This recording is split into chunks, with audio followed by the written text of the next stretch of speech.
พี่น้อง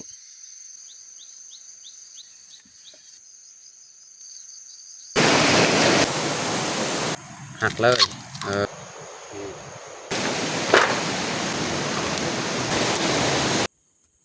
งัดบน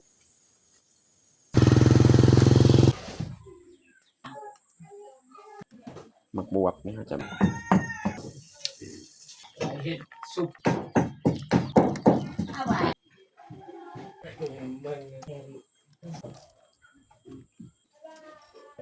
อย่าลืมกดไลค์กดแชร์และกดติดตามเด้อพี่น้อง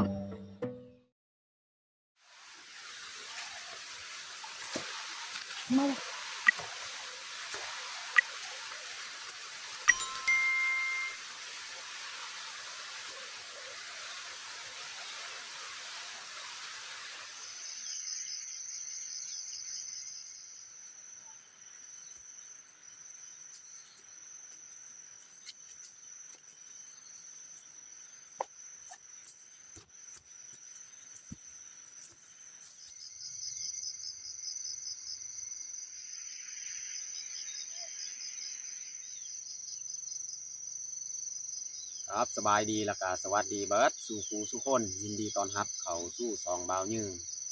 มื้อนี้ก็พาเมียเข้าส่วนก็คือส่วนเอาสิไปเก็บมากหรือว่ามักบวบเนาะก็คืออยู่ส่วนของพ่อเฒ่าเนาะเอาสิไปเก็บแล้วก็หลังจากเขาเก็บพืชผักแล้วอยู่ในส่วนหันเอาก็สิเข้าหัวอีกไปหาหน่อไม้เนาะไปหาบอลหนึ่งเพราะว่าบอลหันมันมีบอลที่เขาเคยไปเอาหน่อไม้ถ้าว่าเขาไปเบิ่งจังไดบ่มีเขาก็กลับบ้านเลยเนาะ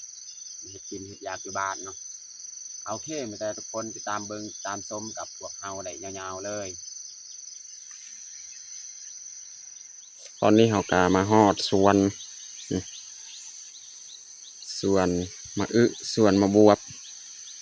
สวนมะพริกจะสูบและในนี้เราสิเลาะไปหาเก็บเลยเนาะน่าจะลายแล้วยอดดอกมัน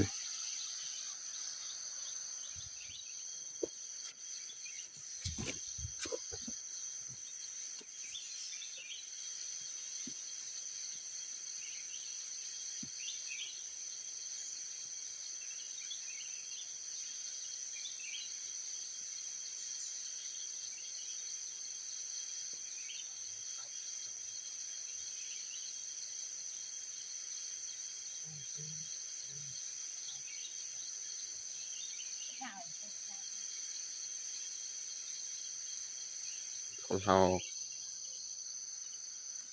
เราจะเก็บทางยอดทางมากมันเลยหมักบวบในลายพี่น้องเนาะนี่ตัวแกกับลายหมักก็มีแต่ว่าหมักนี่เราบ่เก็บหมักอ่อน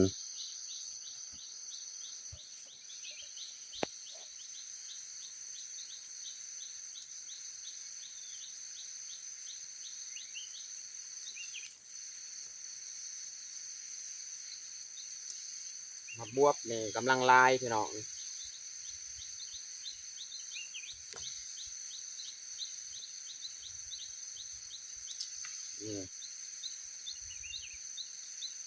ซ้ำสิเอาแล้วหมักบวบ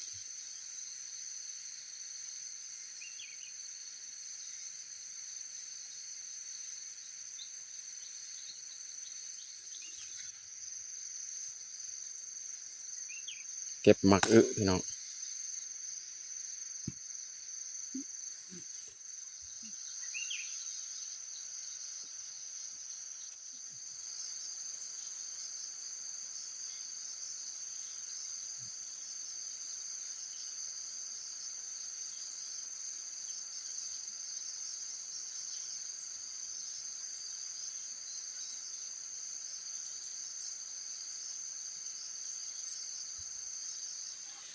นี่เห็ดทูนูพี่น้อง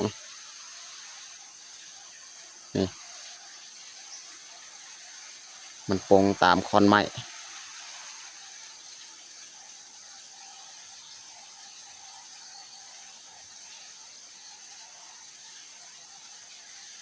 นี่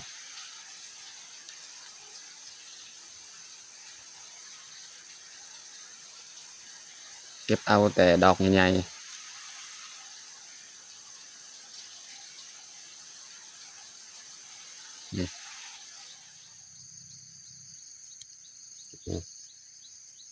เห็ดทูนูพี่น้อง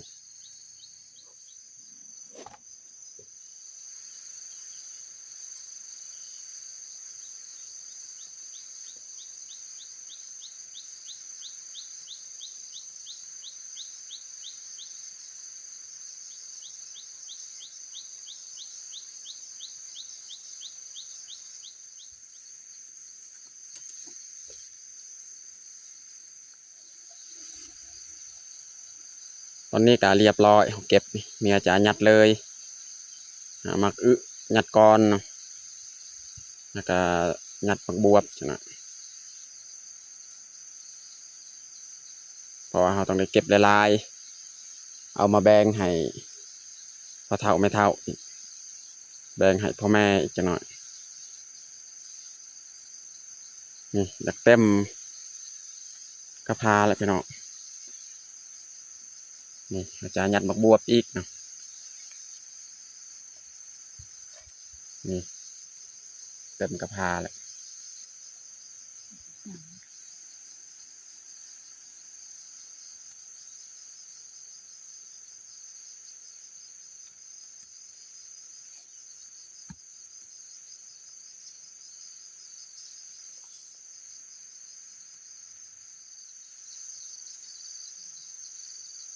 เ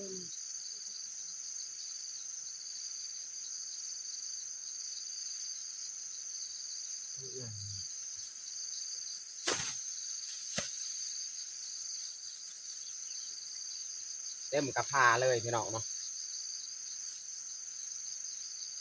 เดี๋ยวเขายัดพักใส่ถุงยางเลย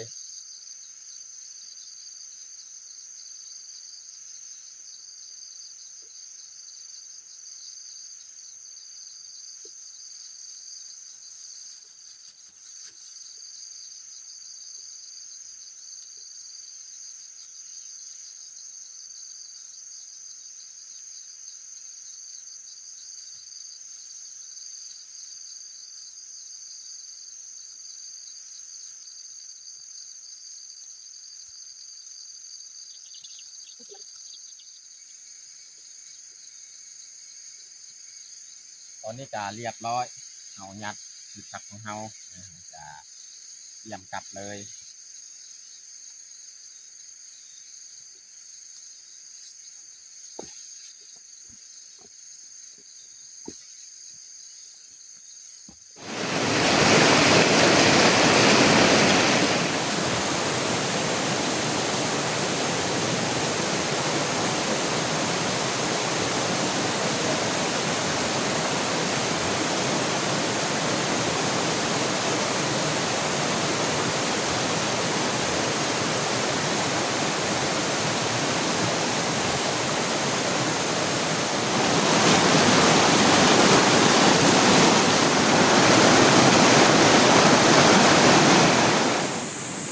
ตอนนี้เฮากาสี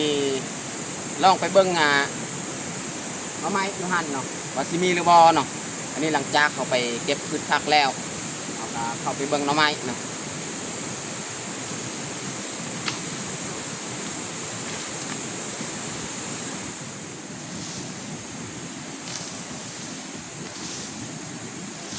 เราต้องเคลียร์นี่มันเปียกน้ำฝนมันจะเกาะใส่หญ้านี่พี่น้องยังมีอยู่หน่อไม้ฮะ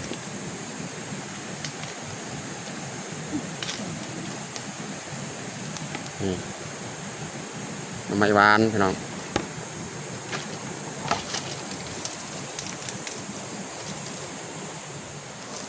โอ้อยู่เทิงก็ยังลายอยู่พี่น้อง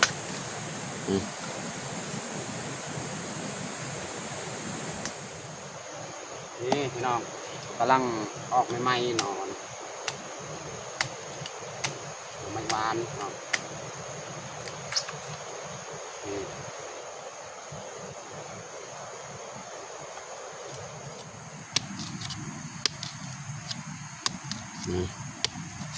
นอออกใหม่ๆพี่น้อง ตัวจิตเอา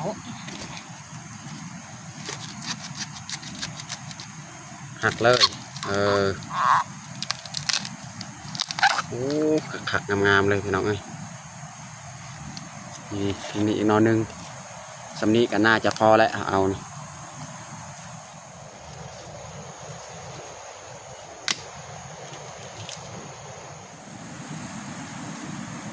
พี่น้อง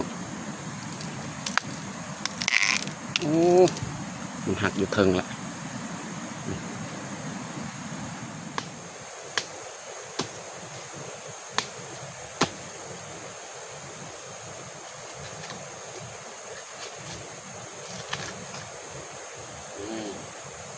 พอแล้วสำนี้เพราะว่าพักที่เราเก็บเมื่อกี้ก็ลายแล้วสำนี้ก็พอแล้วเอาน้ำใหม่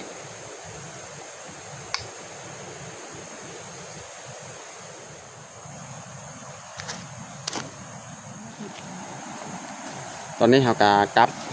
ได้แล้วสำนีเนาะกลับมาปอกอยู่ห้วยเนาะแล้วจึงกลับบ้าน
เนี่ยจะล้าง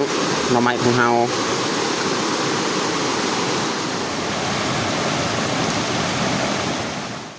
อันนี้เมียจะยัดเลยเนาะ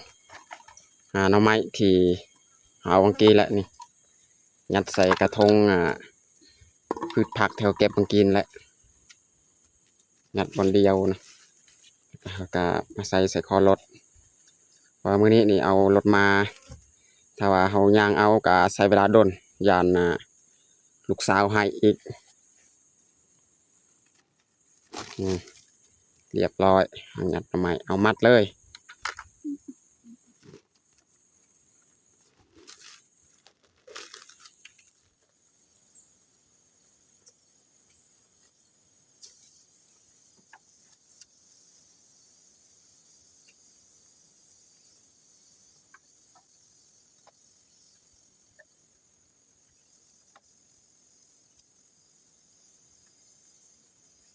ต้องเกาะไว้เพราะว่าทางที่เราไปนี่ยาก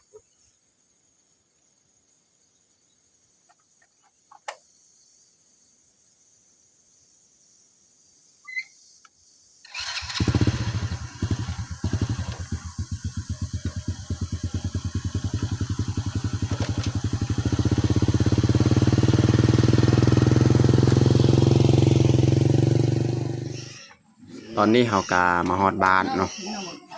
เมียจะออกพืชผักที่เขาเก็บอันนี้เป็นหน่อไม้เนาะ ให้ไรนี่ผสม น้องพลอยนี่เป็นไข่แต่มื้อวานและเป็นไข่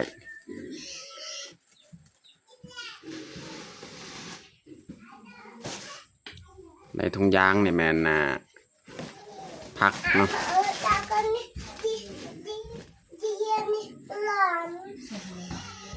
ไว้เอาตัวเลย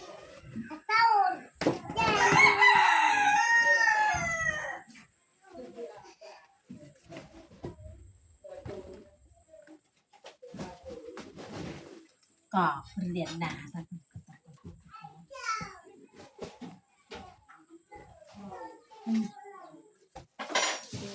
มัก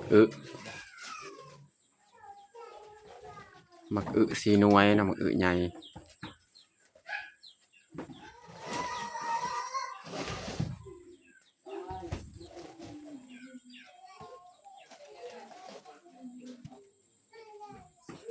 นี่เขาจะแบ่งให้พอเท่าอีกเนาะ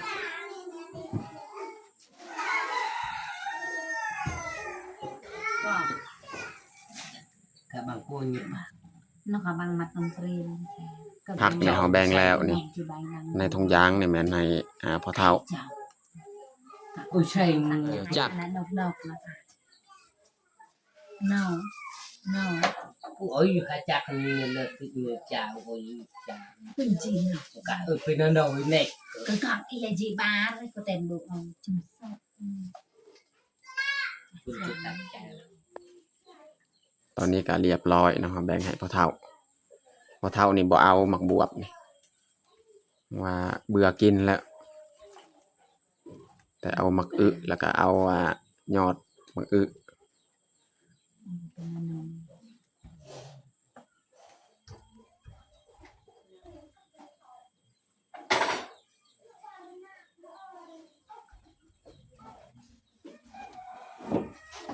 อันนี้นี่แบ่งให้พี่น้องบนอื่นอีกนะหมักบวบนี่เขาจะแบ่งเพราะหมักบวบนี่ลายเอากับเมียก็เอาโตหน่วยน้อยๆหั่นนะหน่วยใหญ่ๆนี่ให้เขาเจ้าเลย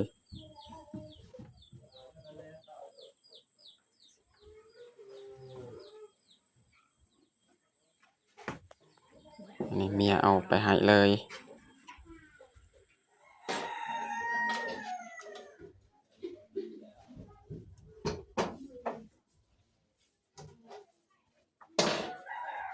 นี่เขาจะข้างหม้อไว้คืออาหารเที่ยงมื้อนี้นี่เขาสิแกงยอดมะบวบแกงมะบวบแล้วก็ใส่เห็ดหูหนูที่เขาเก็บเมื่อกี้เลยบ่มีเนื้อบ่มีซีนเนาะแกงผักสดๆเลยพี่น้อง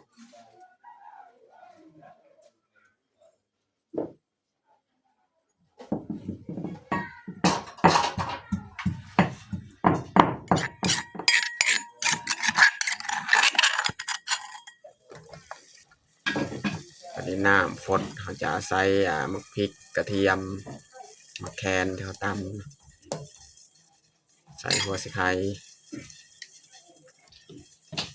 ใส่เกลือเป็นนัวอีกแบบนี้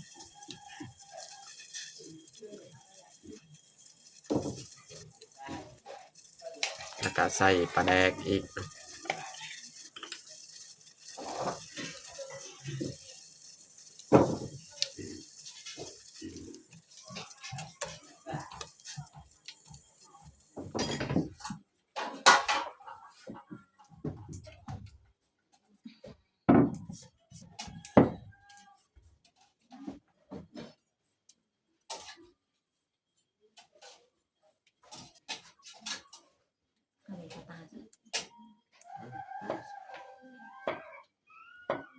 ไปนี่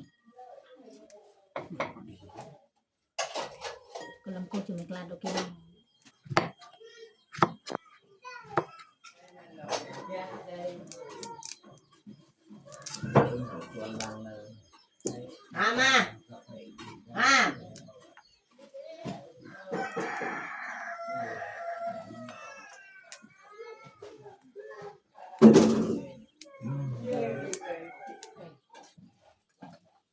อันนี้เมียจะใส่ผัก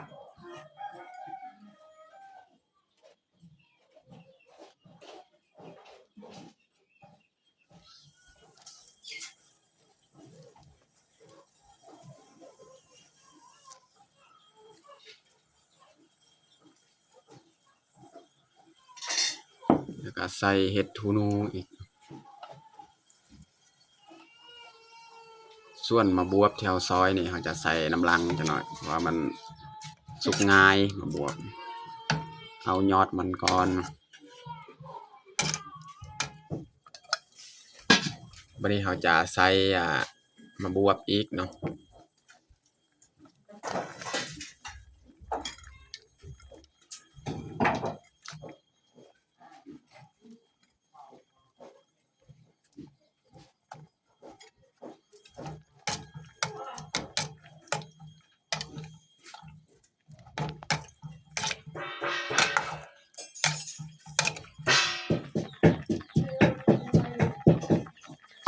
เห็ดสุกแล้วนะเยอะก็เลย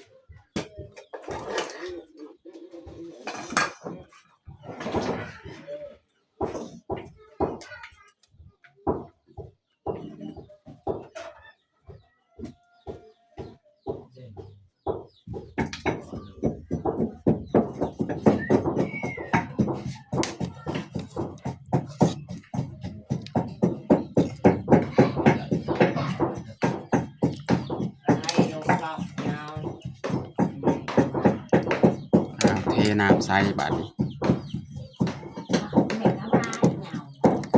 ไปแล้ว ตอนนี้กาเรียบร้อยแต่งเผาเนาแกงยอดมาบวบใส่หมากใส่เห็ดทูนูบ่มีเนื้อบ่มีตอนพี่น้องแล้วก็แจ่วกะปิสำหรับอาหารเที่ยงกับเบิดชนิดแล้ว แบบไปเทนี่นะเรา ตอนนี้กาเรียบร้อยเฮาแต่งเผาเฮาเฮาจะลงมือกินข้าวเที่ยงเลยเอามาทุกคนมากินข้าวเที่ยงนำกัน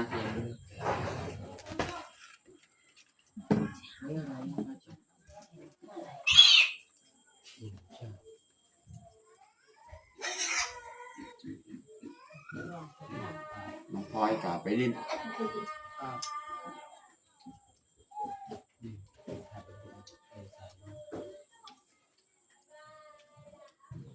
อาหารการกินก็หยุดยากเนาะ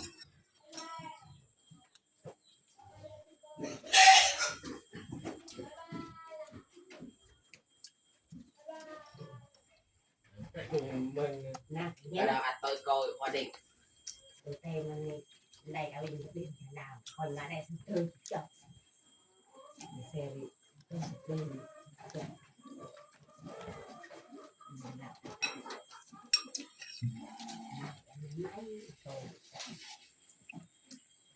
ผู้อันนั้นก็ทักเลือกตัวก็ที่เอา เดี๋ยวไป